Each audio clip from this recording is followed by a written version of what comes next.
السلام عليكم ورحمة الله.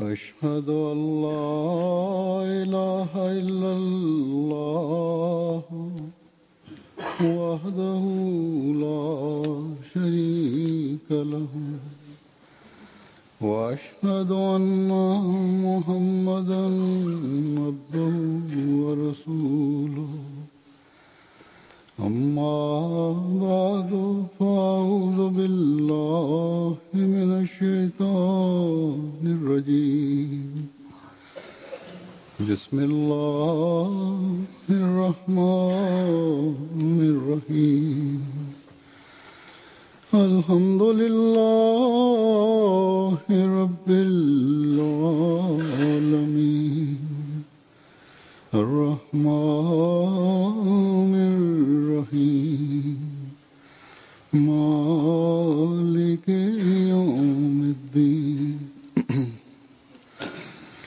إياك نعبد وإياك نستعين اهدنا الصراط المستقيم صراط الذين أنعمت عليهم غير المغضوب عليهم ولا الضالين.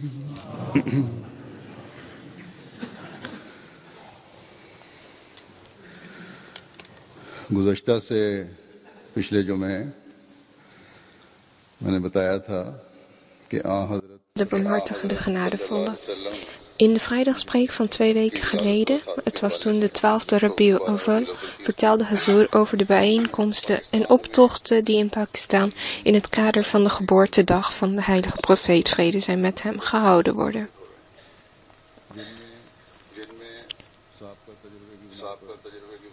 Hazur geeft aan dat hij tijdens deze vrijdagspreek, gebaseerd op eerdere ervaringen, heeft gezegd dat tijdens deze bijeenkomsten men zich minder zou richten op de eigenschappen van de heilige profeet, vrede zij met hem, en meer zou richten op het bekritiseren van de Jamaat en de beloofde Messias, alayhi salam. Dit zou vooral gebeuren in Pakistan en Rabwa in het bijzonder.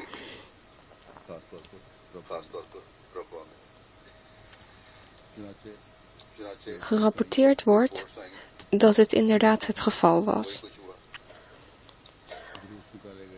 Er werden in de straten van Rabwa bijeenkomsten en optochten georganiseerd waarbij gescholden werd. Zij hebben de vrijheid dat ze alles mogen zeggen, maar Ahmadis hebben niet de vrijheid Allah en de heilige profeet, vrede zij met hem, te gedenken. Dit alles wordt veroorzaakt door de geestelijke leiders en de verantwoordelijkheid en is de eindverantwoordelijkheid van de regering.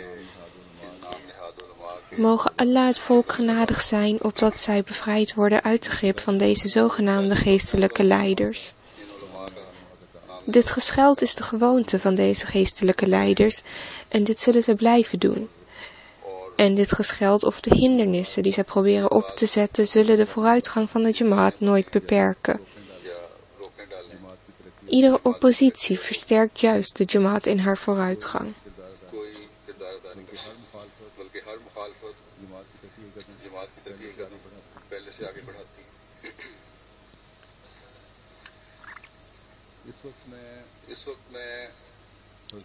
Hazur geeft vervolgens aan dat hij een aantal citaten van de beloofde Messias alayhi salam zal voorleggen, waaruit de glorie en de verheven status van de heilige profeet, vrede zij met hem, en de liefde die de beloofde Messias alayhi salam voor hem voelde en de manier waarop hij het voor hem opnam, blijkt.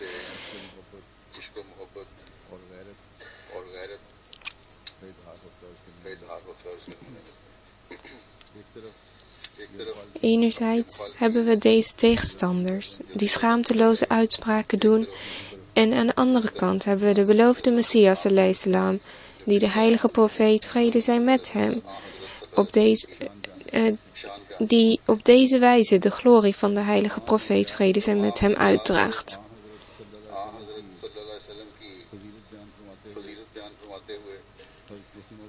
Over de verhevene status van de heilige profeet, vrede zij met hem, verklaart de beloofde Messias het volgende. De waarheid is dat onder de profeten, die profeet die de leider was van deze wereld, oftewel die persoon die de anarchie van deze wereld wist te beheersen, die het vergeten geloof in de eenheid van God wist te herstellen, die ieder vals geloof met argumenten van de zuivere leer van de islam wist af te wenden, en hiermee de twijfels van iedere persoon uitwisten, alsmede de twijfels van iedere atheïst uitwisten, en die de ware weg naar verlossing toonde.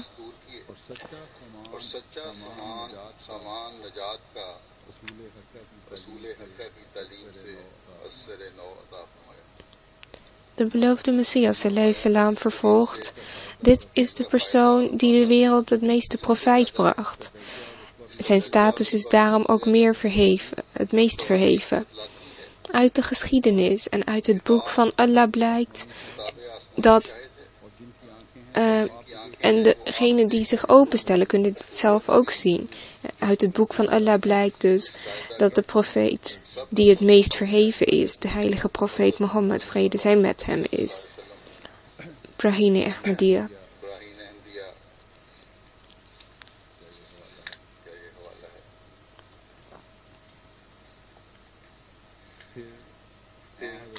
De bijzonder mooie eigenschappen van de heilige profeet, vrede zij met hem, lovend, verklaart de beloofde Messias salam het volgende.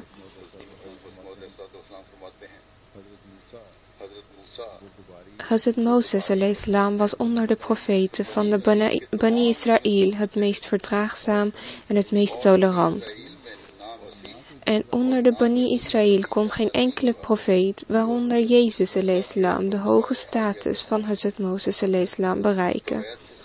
Uit de Torah blijkt hetzelfde.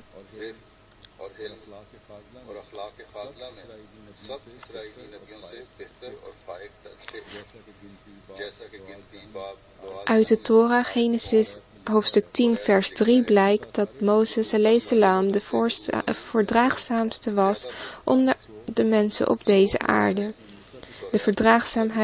Zijn verdraagzaamheid wordt in de Torah geloofd op een wijze die geen andere profeet toekwam. De manier waarop de bijzonder mooie eigenschappen van de heilige profeet, vrede zij met hem, in de heilige Koran worden geloofd, is echter duizenden malen sterker dan de lof die Mozes salam in de Torah toebedeeld werd. Allah heeft gezegd dat de heilige profeet, vrede zij met hem, de zegel der profeten, al die afzonderlijke eigenschappen bezat die hiervoor verspreid waren over de verschillende profeten. Over de heilige profeet, vrede zij met hem, wordt tevens gezegd: Innaka la'ala khulqul azim, oftewel, u bent in het bezit van khulqul azim, de zuiverste eigenschappen. In de Arabische taal verwijst het woord azim naar de uiterste limiet van hetgene beschreven wordt. Als bijvoorbeeld wordt gezegd dat een boom azim is, betekent dit dat deze boom in de hoogte en breedte, dat geen enkele boom zich in de hoogte en breedte met deze boom kan meten. En in dit vers wordt dan ook bedoeld dat alle goede eigenschappen die zich in een persoon kunnen bevinden, zich in hun uiterste capaciteit in de heilige profeet, vrede zij met hem, te vinden waren. Dit is dus de hoogst mogelijke lof.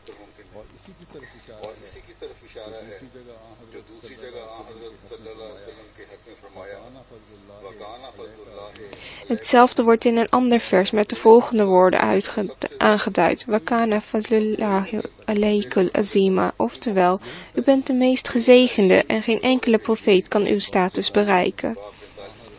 En dit is gerelateerd aan de voorspelling die in het boek Zabur in hoofdstuk 45 wordt gedaan. Uw Heer heeft u het meest van de essentie van de verblijding geschonken onder uw metgezellen.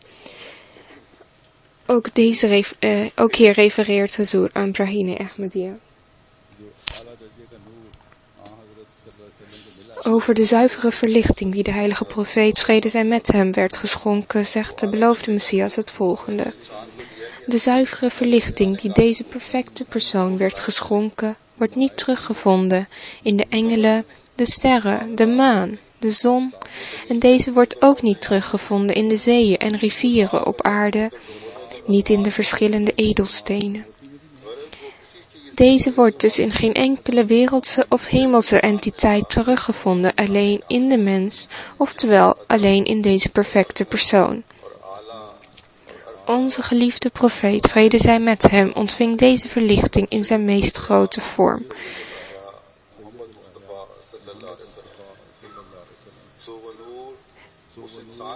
En deze verlichting ontving dus niet alleen de heilige profeet, vrede zij met hem, tevens ontvingen zijn metgezellen deze naar het spirituele niveau dat zij bereikt hadden.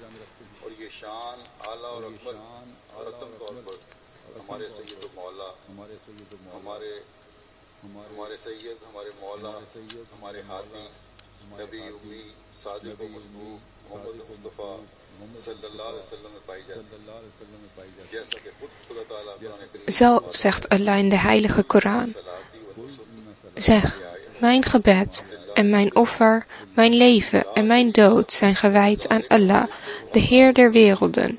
Hij heeft geen gelijken, zo is mij bevolen en ik ben de eerste der moslims. De heilige Koran, hoofdstuk 6, vers 163 en 164.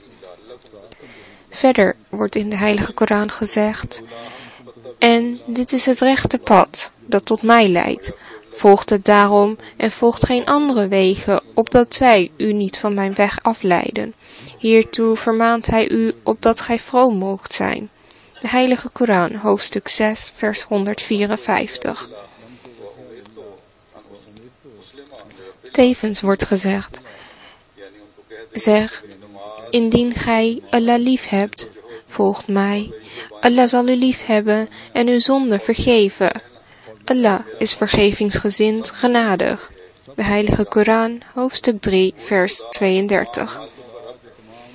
Tevens wordt gezegd: en zeg, wanneer zij met u reden twisten, ik en degenen die mij volgen, hebben zich aan Allah onderworpen. En zeg tot degene aan wie het boek is gegeven, en tot de onwetende hebt gij u onderworpen. En als zij zich onderwerpen, dan zijn zij op het rechte pad. Maar indien zij zich afwenden, dan is het uw plicht slechts de duidelijke verkondiging ervan. En Allah ziet zijn dienaren. Heilige Koran, hoofdstuk 3, vers 21. En het is mij geboden mij te onderwerpen aan de Heer der werelden. De heilige Koran, hoofdstuk 40, vers 67.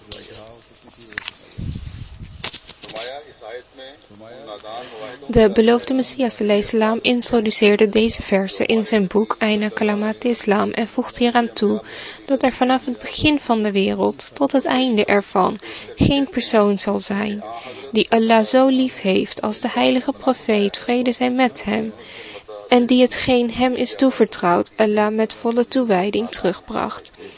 De heilige profeet, vrede zij met hem, heeft zijn taken met uiterste inspanning volbracht. De beloofde Messias ﷺ vervolgt: dit vers spreekt die onwetende monotheïsten tegen, die niet geloven dat de superieure status van de heilige profeet, vrede zij met hem, boven de andere profeten bewezen was. Ze voeren zwakke hadith aan, waaruit blijkt dat de heilige profeet, vrede zij met hem, heeft gezegd dat hem geen hogere status dan de profeet Jonas ﷺ was toebedeeld. Ze beseffen echter niet dat, zelfs wanneer we aannemen dat deze hadith klopt, dit alleen de nederigheid van de heilige profeet, vrede zij met hem, illustreert. Dit was zijn gewoonte. Iedere uitspraak kent een gepaste tijd en plaats. En als een vroom persoon een brief nederig ondertekent, dan betekent dit niet dat die persoon... Als een vroom persoon een brief nederig ondertekent met de woorden de laagste van alle personen, dit niet betekent dat deze persoon werkelijk zo is. Wat een vreemde en valse opvatting is dit. Allah heeft de heilige profeet, vrede zij met hem, de eerste moslim, de leider van alle volgelingen en degene die de verantwoordelijkheid van Allahs leer volbracht, gemaakt. Hierna heeft niemand die in de heilige Koran gelooft de mogelijkheid te twijfelen aan de status van de heilige profeet, vrede zij met hem. De heilige profeet, vrede zij met hem, bezat kenmerken om de hoogste status van de mensheid te bereiken. Hazur spreekt hierna lof uit over de heilige profeet, vrede zij met hem, en haalt vervolgens een Persisch vers aan van de beloofde Messias, waarvan de vertaling als volgt is: Mozes en Jezus behoren tot uw groep. Alles op deze weg is hen door u geschonken.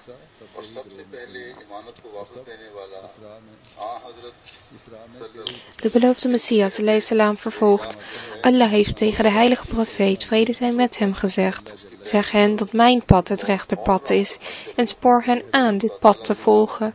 Volg geen ander pad opdat dit hen van Allah's weg zal afleiden. Zeg hen dat als zij Allah lief hebben, zij u behoren te volgen.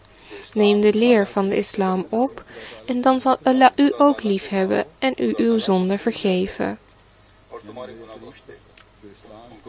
Zeg hen, mijn pad is dit is mij bevolen, dat ik mijn hele wezen aan Allah onderwerp en mij zuiver voor de Heer der werelden. En zoals Hij de Heer der werelden is, behoor ik de dienaar der werelden te worden. En ik heb mijn hele wezen en mijn bezit aan Allah toevertrouwd en ik heb niets meer. Alles wat van mij is, behoort nu Hem toe. Hazur vervolgt dat dit de status van de heilige profeet, vrede zij met hem, is en dat dit tevens het voorbeeld is dat hij voor ons heeft achtergelaten.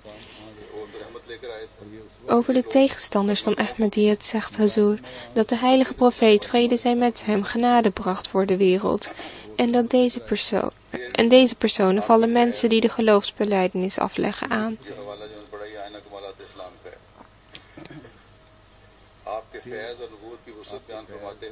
Over de profeten en het bereik van het profeetschap van de heilige profeet, vrede zij met hem, zegt de beloofde Messias: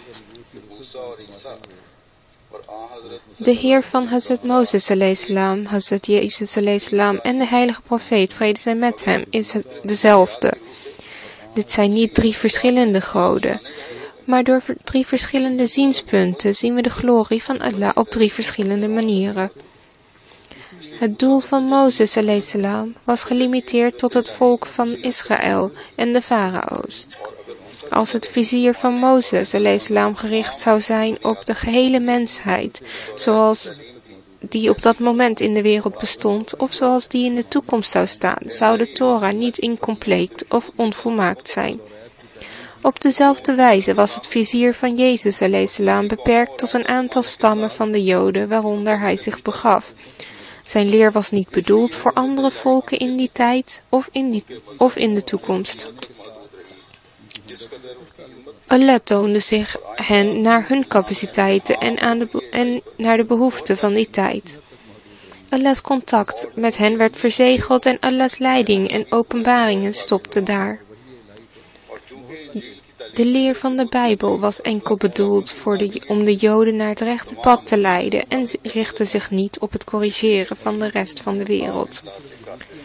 De Bijbel heeft hiermee niet de capaciteit om een algemene leiding te uiten. Het had alleen tot doel de ethische problemen van de op dat moment aanwezige Joden te corrigeren. De bewoners van andere landen of de toekomstige generaties behoren niet tot de doelgroep. Als de verbetering van verschillende persoonlijkheden het doel van de Bijbel zou zijn, zou de leer anders zijn dan hoe deze nu is. Het betreurenswaardige is dat enerzijds de leer incompleet is en anderzijds er menselijke toevoegingen zijn gedaan aan de leer die hetgeen tot schade heeft geleid. Een gewoon mens werd tot God benoemd. Het idee van de verlossing werd geboren, wat ervoor zorgt dat de mens geen behoefte meer heeft aan zelfverbetering. Haar zonden zijn immers vergeven. De christelijke gemeenschap is op deze wijze tweezijdig ongelukkig. Ten eerste ontvangen ze niet langer via openbaringen leiding van God, omdat deze verzegeld is. En ten tweede kunnen ze geen praktische vooruitgang boeken omdat hun zonden vergeven zijn. Ze worden hierdoor geremd pogingen te ondernemen zichzelf te verbeteren. De volmaakte persoon waaraan de heilige Koran geopenbaard werd, had geen gelimiteerd vizier. Zijn barmhartigheid en meelevendheid ten opzichte van de mensheid kenden ook geen grenzen. Tevens was deze niet gelimiteerd tot een bepaalde tijdsperiode of een bepaald volk. Hij heeft daarom ook het volmaakte deel van de openbaring van Allah ontvangen. Hij was de zegel der profeten en dit betekent niet dat er geen spiritueel profeet meer ontvangen zou mogen worden, maar juist dat hij de zegelhouder was. Zonder zijn goedkeuring zou niemand meer spiritueel profeet ontvangen. Voor zijn volgelingen zou de deur naar openbaring en dialoog met Allah nooit sluiten. En behalve hem zijn er geen zegelhouders en alleen onder zijn afstammelingen is profeetschap en voortzetting van zijn leer nog mogelijk. Zijn moed en meelevendheid leidden ertoe dat hij zijn volk niet in een verzwakte toestand wilde achterlaten. Hij keurde het af dat de deur van goddelijke openbaringen, die de wortel van spirituele vooruitgang is, gesloten zou blijven. Om de zegel van het profeetschap in stand te houden wilde hij dat het profeet van het profeetschap alleen bereikt zou worden door zijn leer te volgen. Degene die niet tot zijn volk behoort zal geen openbaringen ontvangen. Op deze wijze heeft Allah hem tot zegel der profeten gemaakt. Tot de dag des oordeels is het vastgelegd dat degene die geen ware volgeling is, de heilige profeet, die geen ware volgeling van de heilige profeet, vrede zij met hem is, en zich niet ten volle inzet hem te volgen, geen openbaring zal ontvangen en geen ware gelovige kan zijn.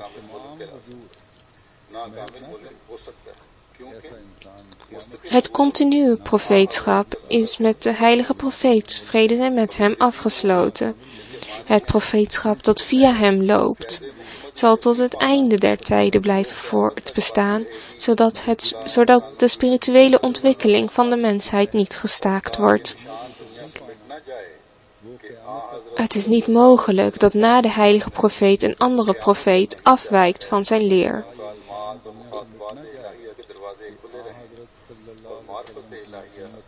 Zo refereert het bovenstaande aan het boek Haqiqatul Wahi van de beloofde Messias alayhi salam.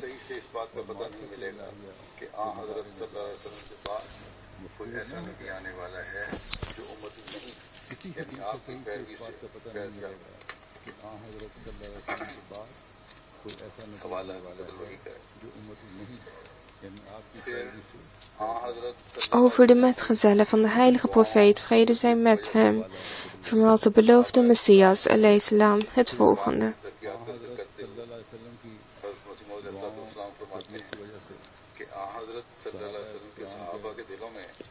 Hun harten waren vervuld met liefde voor Allah door de leiding van de heilige profeet, vrede zij met hem. Hun harten waren zo vervuld met de liefde voor Allah dat zij zich zonder moeite opofferden voor Allah. Dit voorbeeld vinden we niet terug in eerdere volken. Heeft een enkel volk een dergelijke toewijding getoond? We vinden dit voorbeeld niet terug onder het volk van Hazrat Mozes alayhi salam en ook niet onder het volk van Jezus alayhi salam. Geen van hen waren zo standvastig. Zij werden overweldigd door lafheid.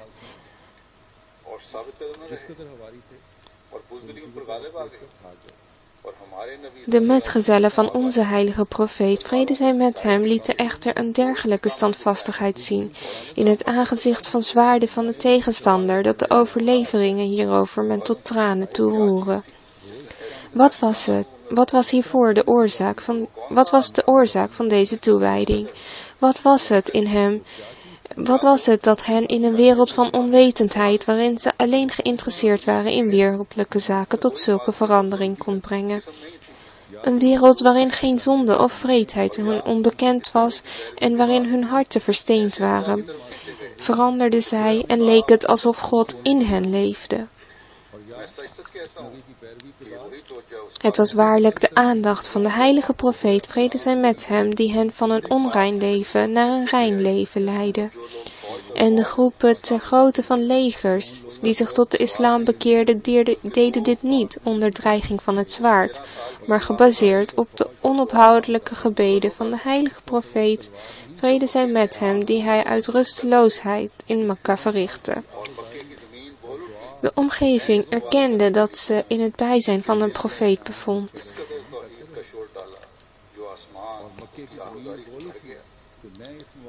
Allah is zichzelf genoeg. Hem maakt het niet uit wie zich op het rechte dan wel op het verkeerde pad bevindt. Deze buitengewone verlichting van het geloof die zich in Saudi-Arabië toonde en zich vervolgens verspreidde over de wereld, was het effect van de brandende gebeden van de heilige profeet, vrede zij met hem. Ieder volk had zich afgewend van de eenheid van God en leefde in zonde. Echter, binnen de islam heeft de eenheid van God stand gehouden en al deze zegeningen zijn toe te wijzen aan de gebeden van de heilige profeet, vrede zij met hem. Zoals Allah heeft gezegd, wellicht zult gij ten dode toe treuren, omdat zij niet geloven. De heilige Koran, vers 4, hoofdstuk 26. Dat deze vroomheid zich in eerdere volkeren niet in dezelfde mate heeft ontwikkeld, is toe te schrijven aan het feit dat de profeten van dat volk ook niet in dezelfde mate van meelevendheid bezaten als de heilige profeet. Betreurenswaardig is alleen dat de tegenwoordige moslims hun profeet niet waarderen en zaken verkeerd interpreteren.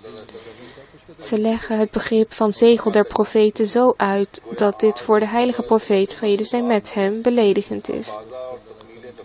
Alsof de heilige profeet, vrede zij met hem, het niet zou verdragen dat zijn leer uitgebreid werd. Alsof zijn einddoel alleen het overbrengen van zijn leer was. Waarom zou hij zijn volgelingen anders het volgende gebed leren? Ihdina siratul mustaqim, siratul lazina an'amta alayhim. Als deze volgelingen niet de erfgenamen van de eerdere profeten waren en ze dus niet een deel in de zegeningen zouden ontvangen, zou het onnodig zijn hen dit gebed te leren. Hazur refereert het bovenstaande ook opnieuw aan het boek Hadikatul Wahi van de beloofde Messias al-Islam. Over de wonderen die aan de heilige profeet, vrede zij met hem, worden toegeschreven, zegt de beloofde Messias al-Islam het volgende. Wanneer men dit verhevene statum van contact met Allah bereikt, voert men soms handelingen uit die buiten het menselijke bereik van krachten liggen en deze daden weerspiegelen goddelijke macht.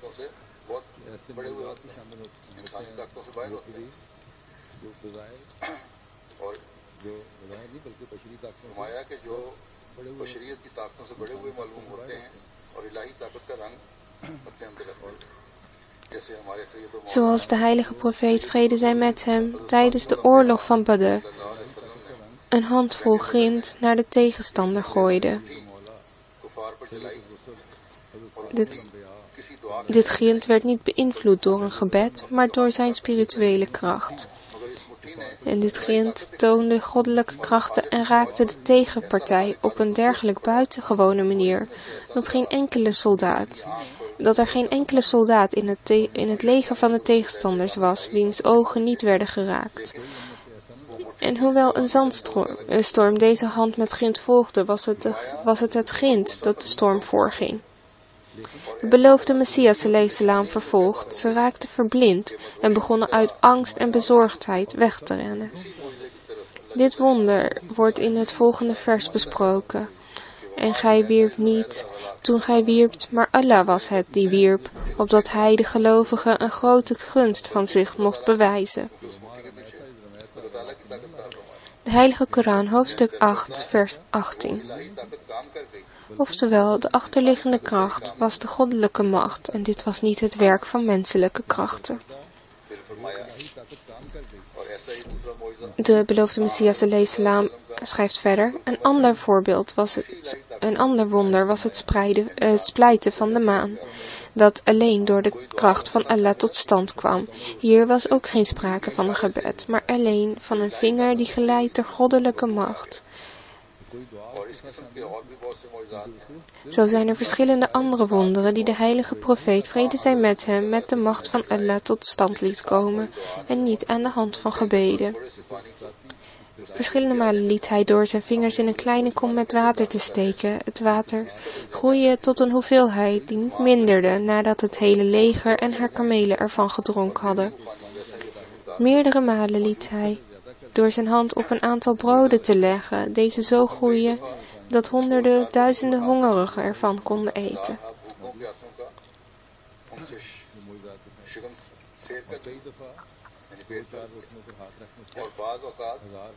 En soms zegende hij een kleine hoeveelheid melk met zijn lippen en liet er een hele groep van drinken. En soms door een klein deel van zijn speeksel te mengen in een put veranderde hij deze van zout naar zoet water. En door met zijn hand een zwaar gewond persoon te leggen, genas hij deze.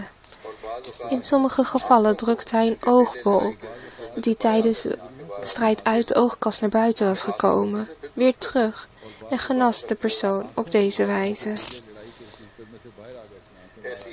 Op deze wijze heeft hij verschillende dingen gedaan waarachter goddelijke kracht schuilging.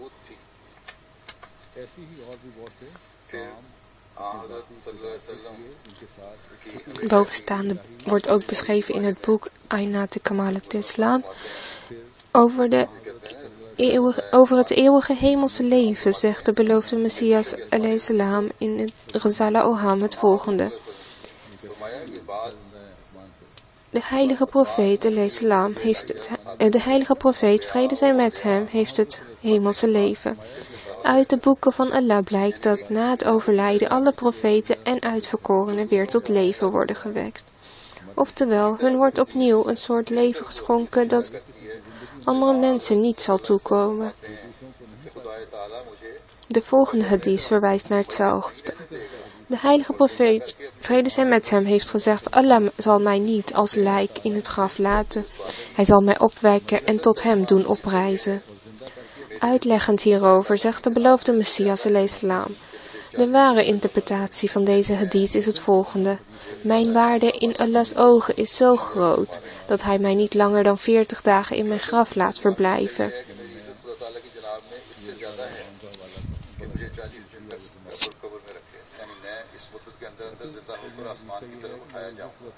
Binnen deze periode zal ik tot leven worden gewekt en tot hem oprijzen. Geen enkele moslim zegt desondanks dat de heilige profeet, vrede zij met hem, zich levend in de hemel bevindt.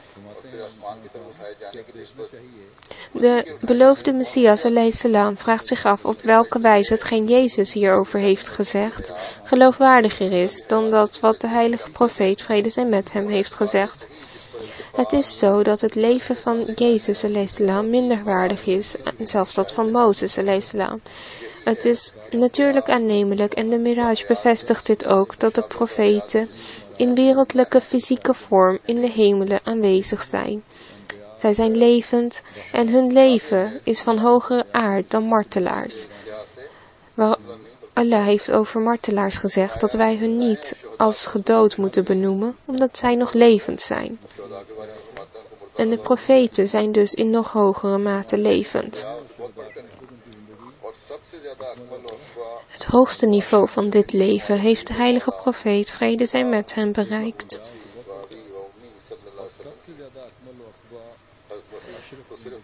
Onze heilige profeet, vrede zij met hem, is ook op deze wijze superieur aan andere profeten. Jezus en zijn neef, Hazrat Yahya salam, bevinden zich in de tweede hemel. Maar de heilige profeet, vrede zij met hem, bevindt zich in de laatste en hoogste hemel, het meest nabij God. En de lof en de duroed die de moslims over hem uitspreken, worden na hem gebracht. Hazur reciteert hier de duroed shrif.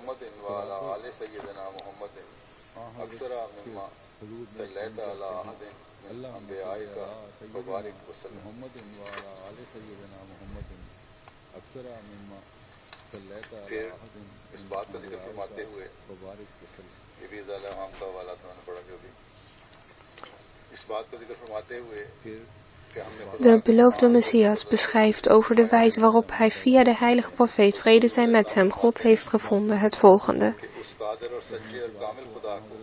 Onze ziel en elk deeltje van ons wezen buigen voor de almachtige, ware en volmaakte God, uit wiens hand elke ziel en elk deeltje van de schepping, samen met alle faculteiten tot stand kwam, en door wiens steun ieder wezen wordt vastgehouden.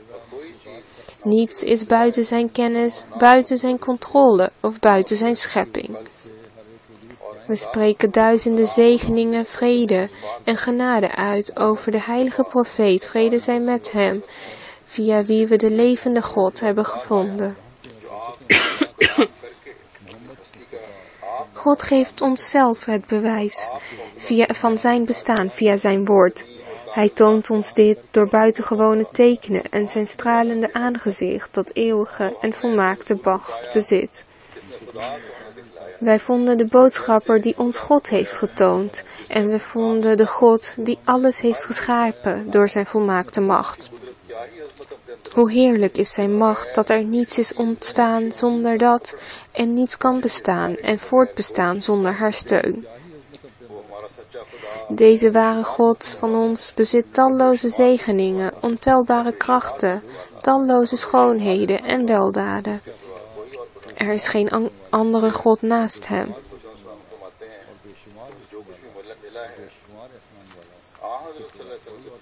De beloofde Messias a.s. vervolgt: alles wat mij is geschonken is mij via de heilige profeet, vrede zij met hem, geschonken.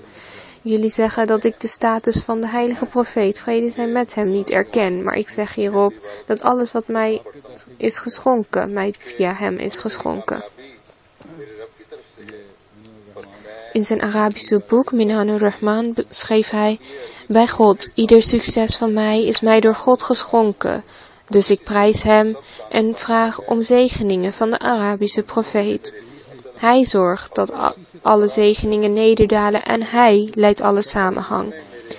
Hij is het die mij de wortel en de tak ter beschikking heeft gesteld en hij liet mij zaailingen en mijn veld groeien. En hij is de beste onder de telers.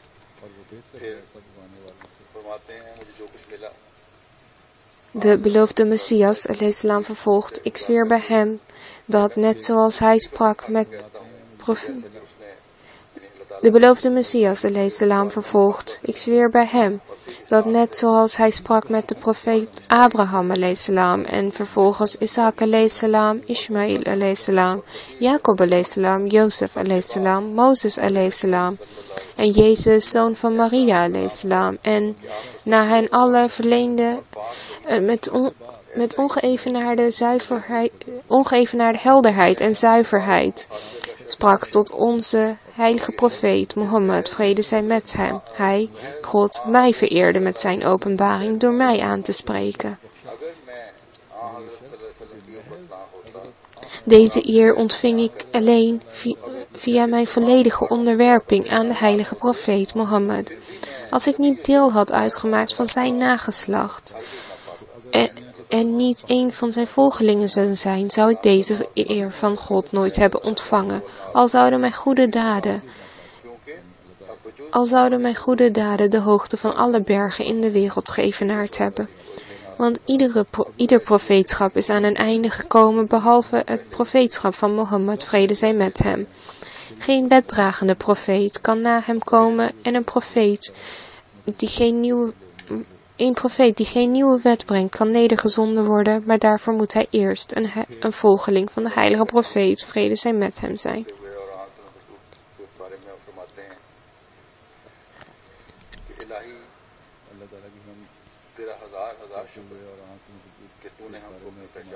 De beloofde Messias a.s. schrijft verder: talloze dank zij u, o Allah, dat u ons heeft geleid naar het pad dat naar u leidt en dat u ons beschermt voor fouten in gedachten en redenering door het nederzenden van uw heilige boeken. Wij sturen zegeningen naar het hoofd naar het hoofd der profeten, Mohammed, vrede zij met hem, Hazrat Mohammed Mustafa, vrede zij met hem, zijn nageslacht en zijn metgezellen. Via hem leidde God een hele dwalende wereld naar het rechte pad. Hij was de leraar en de weldoener die leiding gaf aan misleide mensen en hen terug naar het rechte pad bracht. De welwillende en meedogende persoon die mensen verloste van polytheïsme en de vloek van afgoden. Het licht en de verspreider van het licht die de wereld verlichtte met het licht van Tawhid, oftewel de eenheid van God. Hij was de genezer en de arts die noodlijdende harten in staat stelde het pad der gerechtigheid te betreden.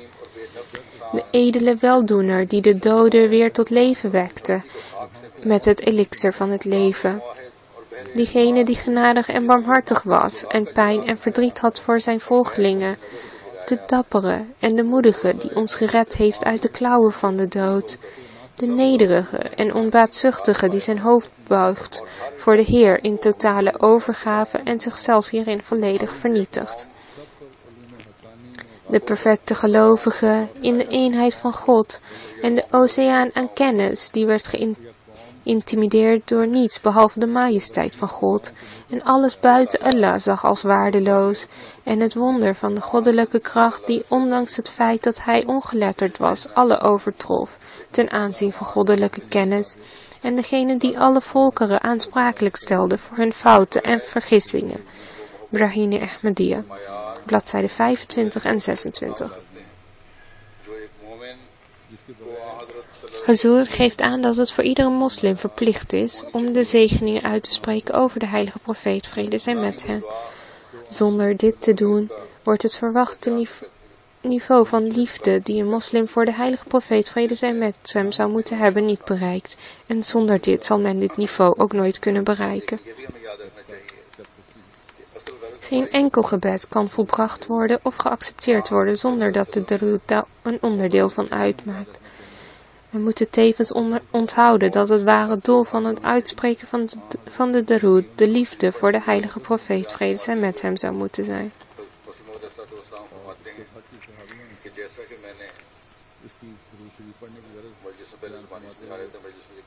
Het belang hiervan verklarend schrijft de beloofde Messias, al-Islam, het volgende. Net zoals ik in persoon geadviseerd heb, de darood, moet uitgesproken worden met als doel dat de Almachtige God zijn perfecte zegeningen mogen nederzenden op zijn nobele profeet, vrede en zegeningen van Allah zijn met hem, en hem maakt tot een bron van zegeningen voor de hele wereld en zijn eminentie en praal in deze wereld en in het hiernamaals manifesteert.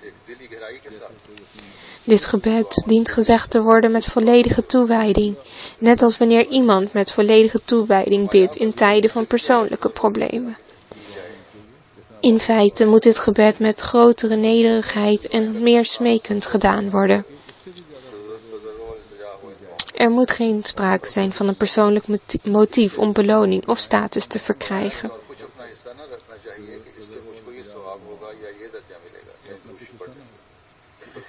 In plaats daarvan moet de zuivere doelstelling zijn om de perfecte goddelijke zegeningen te zenden op de heilige profeet, vrede zij met hem, en zijn majesteit te laten schitteren in deze wereld en in het hiernamaals. Dit zou de sterkte van het doel moeten zijn, en hieraan moet dag en nacht constante aandacht worden besteed, tot het moment dat het hart geen sterkere wens meer kent.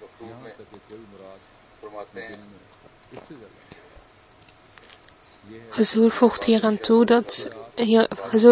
zelf toe dat dit de ware liefde voor de profeet, vrede zij met hem, is. De beloofde Messias, al-Islam, schrijft in een brief aan Mir Abbas Ali Sahib, die zich later van Ahmadiyyat afwendde, het volgende. Blijf uiterst toegespitst op het reciteren van Darood Sharif. U zou dit voor de heilige profeet, vrede zij met hem, met dezelfde oprechtheid en vreugde moeten uitspreken als iemand die om zegeningen vraagt voor een geliefde in het echte leven. Vraag erom met uiterste nederigheid en bescheidenheid en de smeekbede mag geen pretentie bevatten. Integendeel, zij zal moeten ontstaan uit ware liefde en ware vriendschap met de heilige profeet, vrede zij met hem. De zegeningen die inherent zijn aan de Durood Sharif dienen te worden gezocht voor de heilige profeet, vrede zij met hem, met heel uw hart en ziel. En het teken van persoonlijke liefde is dat men er nooit moe van wordt en dat deze vrij is van zelfzuchtige motieven en dat men de Durood alleen voor het verzenden van de zegeningen van de Almachtige God over de heilige profeet, vrede zij met hem, uitspreekt.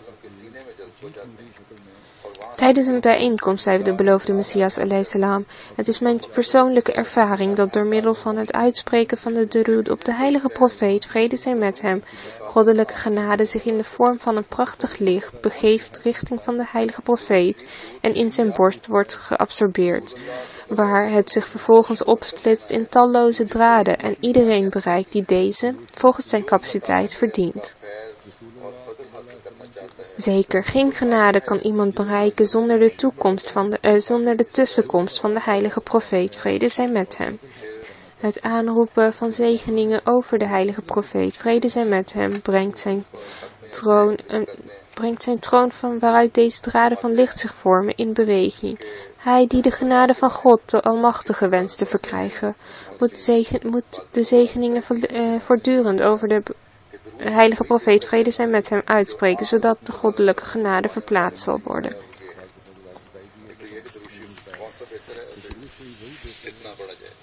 Over het aantal maal dat de Durood uitgesproken dient te worden, zegt de beloofde Messias alayhisalam het volgende: de beste Durood is die de heilige profeet, vrede zij met hem, zelf ook uitsprak, waarvan de Nederlandse vertaling als volgt is.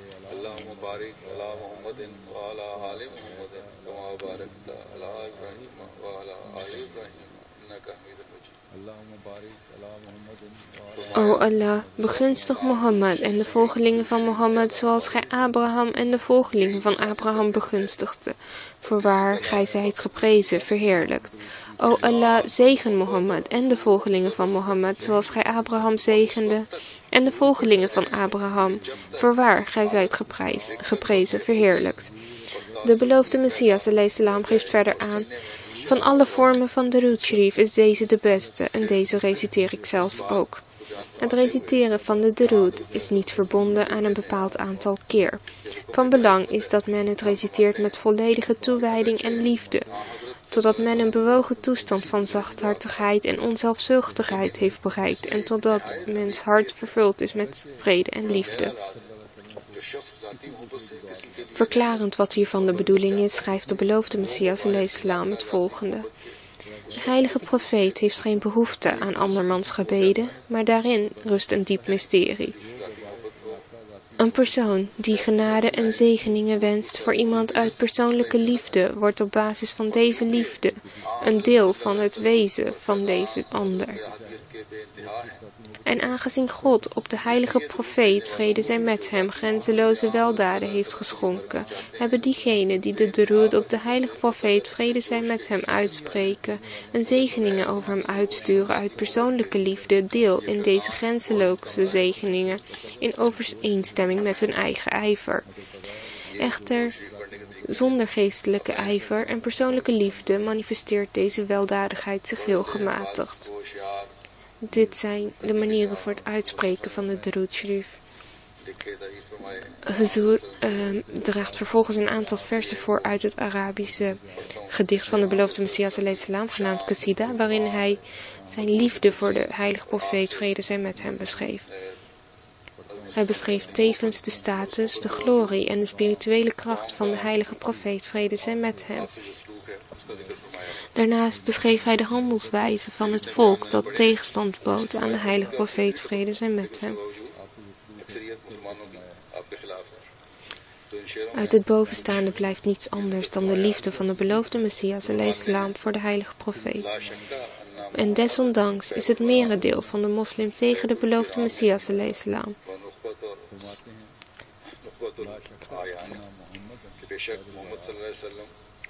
De vertaling van dit gedicht is als volgt: zonder twijfel is het Mohammed die de beste is van de hele schepping, de essentie van de edele en de beste van het beste.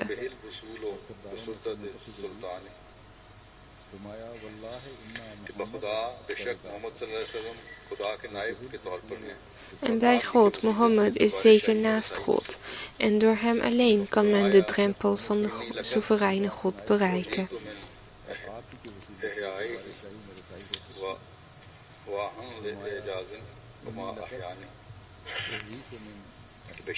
Zeker, ik ben verhoogd tot een geestelijk leven door zijn verjongende kracht. Wat een wonder, hoe goed hief hij me naar een geestelijk leven.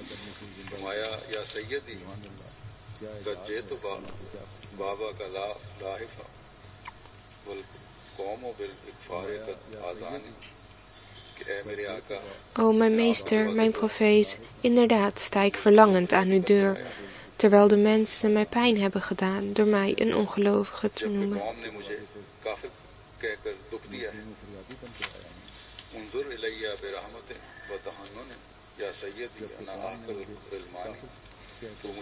Kijk op mij neer met genade en vriendelijkheid, o mijn geestelijk meester.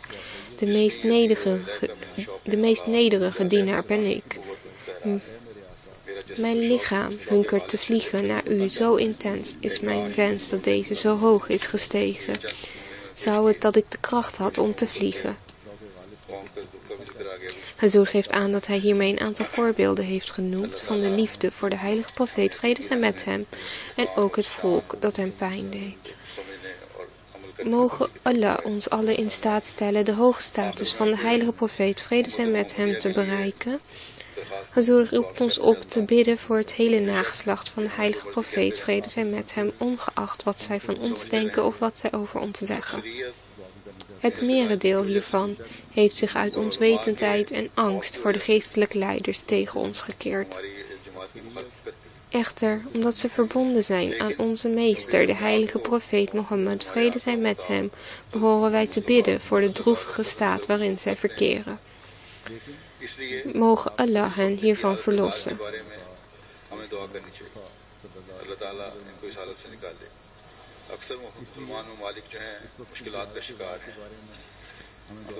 De meeste moslimlanden staan op de rand van de afgrond. Binnenlandse problemen en ruzies hebben hen tot op de rand van vernietiging gebracht.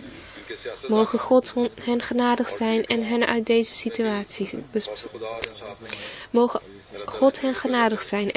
deze situatie bevrijden. Hun leiders kennen geen angst voor God en hebben geen moreel kompas. Mogen Allah hen dit inprenten. Het publiek laat ook via onjuiste wegen hun vaderlandsliefde zien. In feite schaden zij hiermee hun land.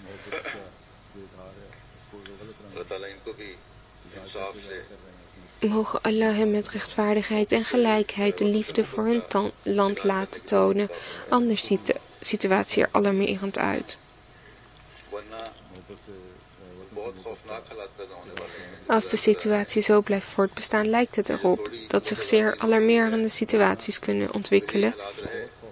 En de kleine vrijheid die ze nu nog genieten, zou kunnen veranderen in totale tirannie.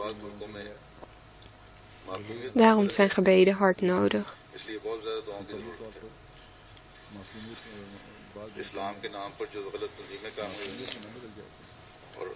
Verkeerde organisaties zijn gevestigd in de naam van islam, die alleen de naam van Allah, de naam van de heilige profeet, vrede zij met hem, en het geloof in diskrediet brengen.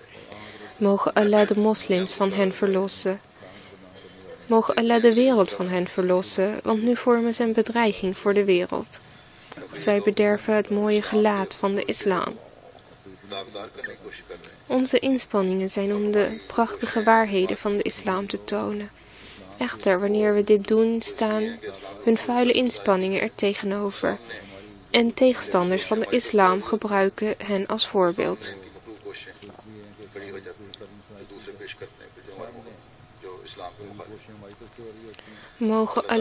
Mogen Allah ons verlossen van deze mensen en onze liefde voor de heilige profeet Mohammed, vrede zij met hem, versterken en ons in staat stellen onze verplichtingen uit te voeren.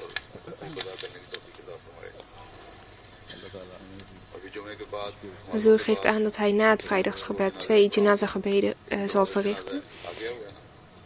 1 hiervan is in aanwezigheid en 1 in absentie. De eerste is van Ehsanullah Sahib uit Karachi. Hij bevond zich in het Verenigd Koninkrijk en overleed in januari op 57-jarige leeftijd aan de gevolgen van kanker. Hij was de kleinzoon van Ahmadin Sahib, een metgezel van de beloofde Messias alayhi salam. Hij verrichtte de 5 dagelijks gebeden, was dienstbaar, liefdevol, meelevend, geduldig en verkoos het geloof boven wereldlijke zaken. Hij was goed gemanierd en hij was een vroom en eerlijk man. Hij droeg zorg voor zijn ouders, gedroeg zich zacht ten opzichte van zijn vrouw en kinderen en was nooit hard. En wanneer hij een fout maakte, probeerde hij dit meteen te corrigeren. Mogen Allah hem in zijn genade opnemen en zijn kinderen die in Pakistan woonachtig zijn, geduld schenken en in hun behoeften voorzien. Hij woonde de afgelopen 10 tot 12 jaar in het Verenigd Koninkrijk en een aantal jaar geleden ontving hij zijn verblijfsvergunning. Hij diende de Jamaat in Shoba bezittingen onder afdeling moskeeën. Hij liet behalve zijn vrouw 6 dochters en 1 zoon achter. Mogen Allah over hen allen waken. De tweede janaza is in absentie van Ehla Najmi Sahib, de oudere broer van Ikrama Najmi Sahib. 10 jaar geleden werd hij gediagnosticeerd met leverkanker en de prognose was dat hij nog een aantal maanden te leven had. Maar met Allah's genade leefde hij nog 10 jaar. Op de dag van zijn overlijden, 9 december 2012, was hij alleen thuis en toen zijn oudste dochter van school kwam, vroeg hij haar om hem even alleen te laten, omdat hij het gebed wilde verrichten. Toen zij even later terugkwam, bleek dat hij na het verrichten van het gebed op bed was gaan liggen en was overleden. Hij was een ontzettend vrome en eerlijk man. Hij was woonachtig in Palestina, was het kalifaat trouw en zette zich sterk in binnen de Jamaat. Hij was werkzaam aan de Arab Desk en schreef het script voor Arabische programma's. Hij diende de Jamaat onder meer door vrijdagsspreken te vertalen en boeken te redigeren. Hij was Musi en liet zijn ouders, een vrouw, 2 dochters en 1 zoon achter.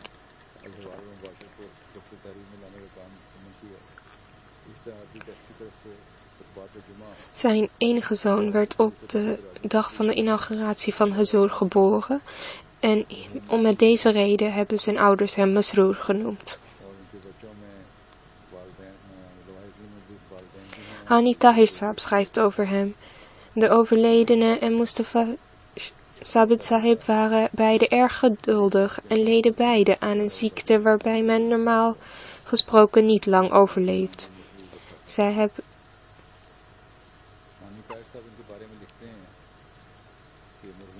hebben echter gevochten tegen hun ziekte en zich ingezet voor de Jamaat.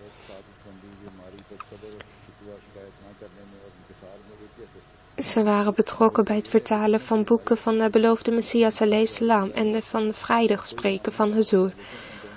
Ondanks zijn ziekte bleef hij zich loyaal inzetten. De laatste brief die Huzur van hem ontving ging over de vertaling van Huzur's toespraak in Jamia, UK. Hij was erg dankbaar dat Allah hem deze gelegenheid schonk.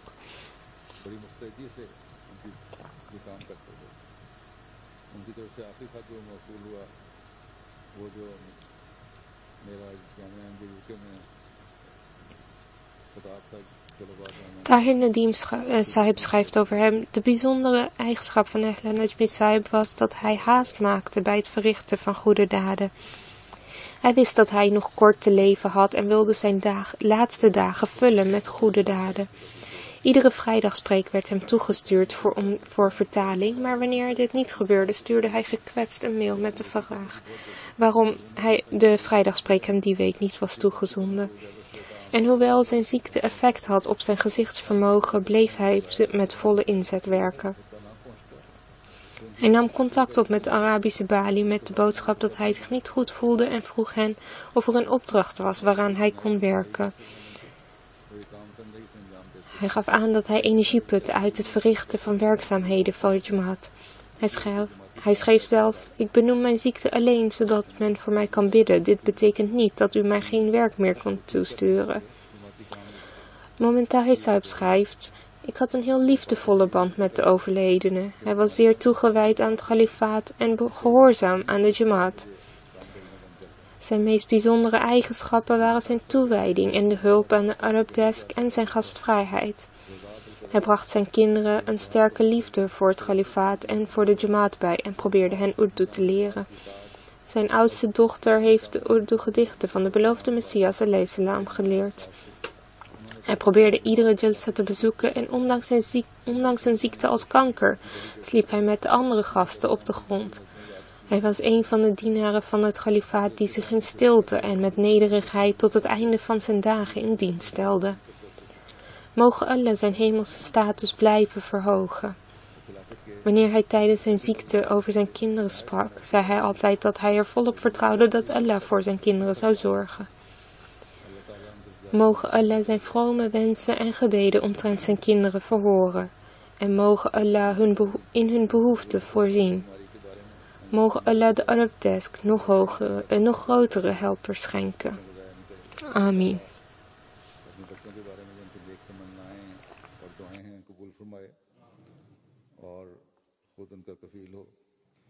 اللہ تعالیٰ عرب دنیا میں ان جیسے اور ان سے بڑھ کر خلافت کے مددگار سلطان نصیر عطا فرمائے.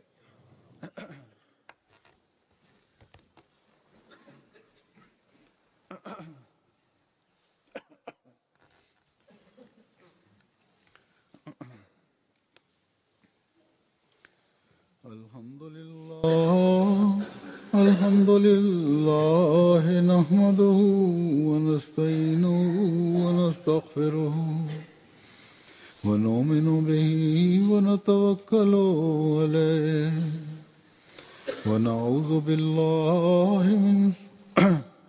ونعوذ بالله من شرور أنفسنا ومن سيئات أعمالنا من يهده الله فلا مضل له ومن يضلل فلا هادي له ونشهد أن لا إله إلا الله ونشهد أن محمدا عبده ورسوله. عباد الله رحمكم الله إن الله يأمر بالعدل والإحسان وإيتاء ذي القربى وينهى عن الفحشاء والمنكر والبغي يعظكم لعلكم تذكرون. اذكروا الله يذكركم وادعوه يستجب لكم ولذكر الله أكبر.